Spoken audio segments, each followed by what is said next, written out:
Oh yeah, my amigos. Here we go.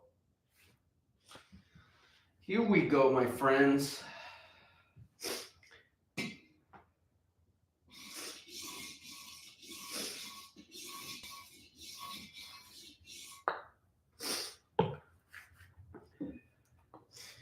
I'm playing the Tulare City Amateur this weekend.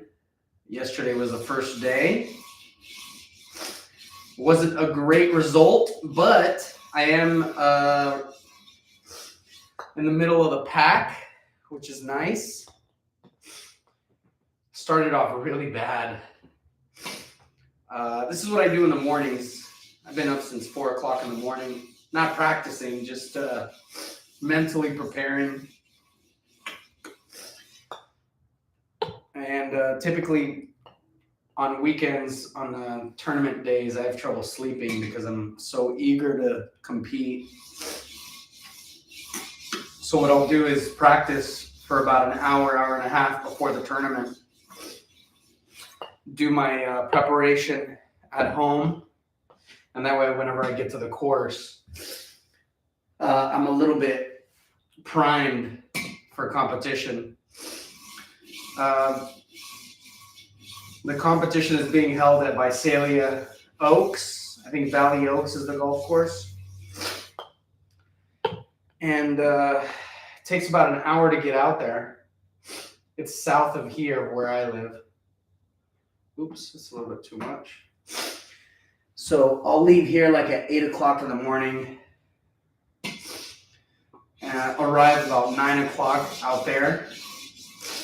And then get my putting in. And I usually don't hit I'll do chipping and stuff. I don't really hit a bucket.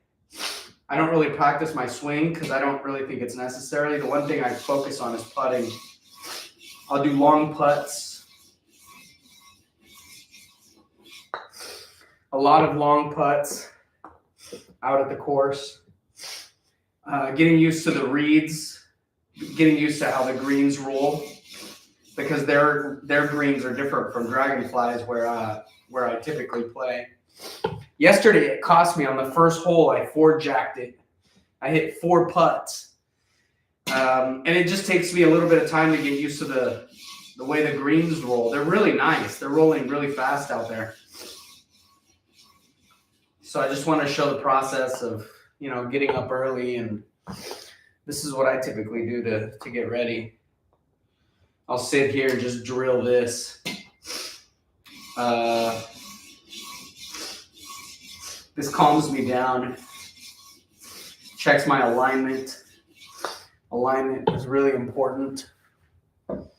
And just gets me comfortable to where I need to be.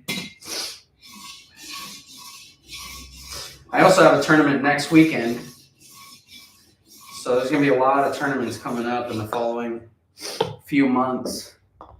I'm really looking forward to it also. Yesterday I was striping the ball really straight. I think I had, let's see. I had a 4-putt on the first hole, and then I had a 3-putt on another hole. I just made some stupid ass mistakes. But what really cost me is I had 5 5-footers for birdie, and I made 2. I only made 2 of them. And that hurt a lot, although I was rimming the ball out a lot. So that was good, but the birdies just didn't drop. Either my speed was too fast or it was too slow. And I just didn't get the right read. That's golf, right? What can you do?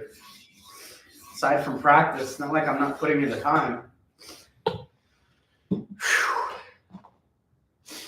I enjoy listening to comedians talk about bombing. And there's a lot of confidence in that. There's a lot of value there because seeing a comedian or an actor succeed when it's a finished product is great. But listening to them bomb and talk about their bombing experiences is even more valuable to me, because we know that it's a process. You know, this entire process of me going out and practicing every single day, putting in 4 to 5 hours of practice every day, and then paying $250, $350 for a tournament and then playing like shit. It's ridiculous if you really think about it. How much money has to be put in order to learn that, hey, this is not the way to do it. You're doing something wrong. But it's there's a lot of value there, watching somebody else screw it up. And it gives a person a lot of confidence. So this is my second tournament played this year. In the first tournament, the McClure Cup in Bayonet, I didn't record it because I wanted to give myself a better chance, and it turns out I did well. I mean, I got better progressively every day. Even though I played really bad, I think I was 85, 83, 79 in the 3 days at the McClure Cup. By the way, Bayonet is really difficult, so that's not an easy course. I didn't play well at all, Jesus. But anyway,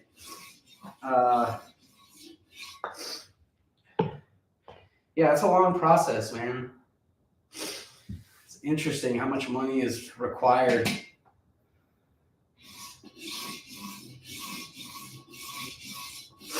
To discover that you're not cutting the mustard.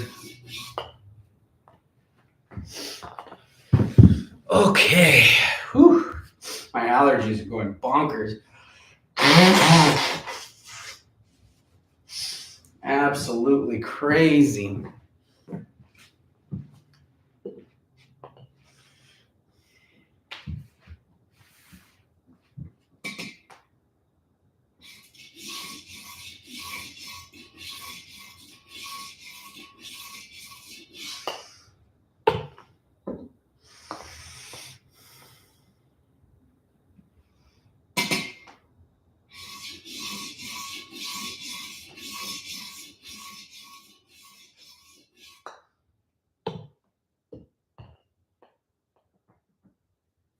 I wish there was a little returner, something that I think there is a technology, some type of contraption I could buy that would collect the balls for me and then bring them back to me.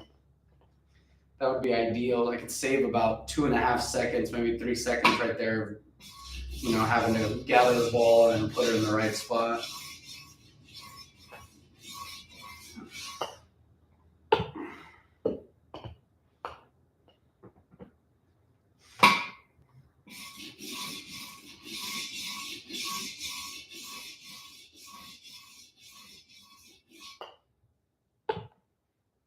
Nice. I'm about 30 minutes away from leaving the house.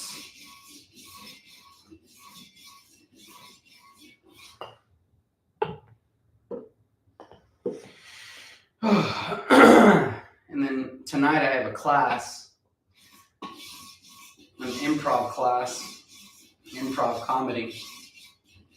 I have actually 2 classes, one that I lead at 6 o'clock, which I'm not going to be able to do. There's just no way I can get to it. And so I'm going to have somebody else lead it. And then I have another class at 7 o'clock to 8:30.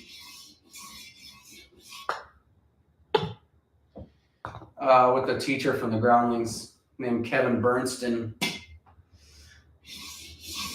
So it's going to be a long day. There we go. Oh yeah, my friends.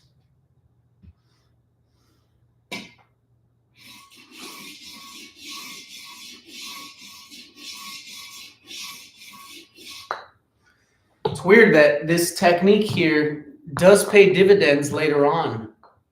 Like, it doesn't seem like it does, but somewhere along the line, I'll hit a putt during the tournament where I'm like, oh, that was because I practiced at home. Like, I could feel that the technique has been ingrained.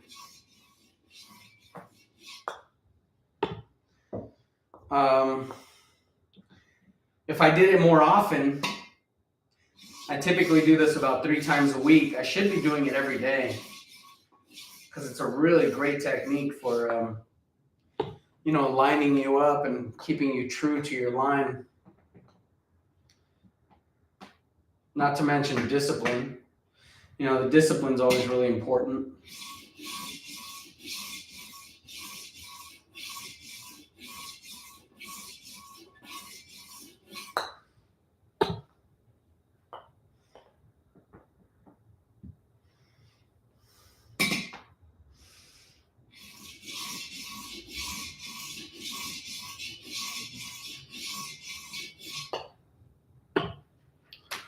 All right, my friends, that's it.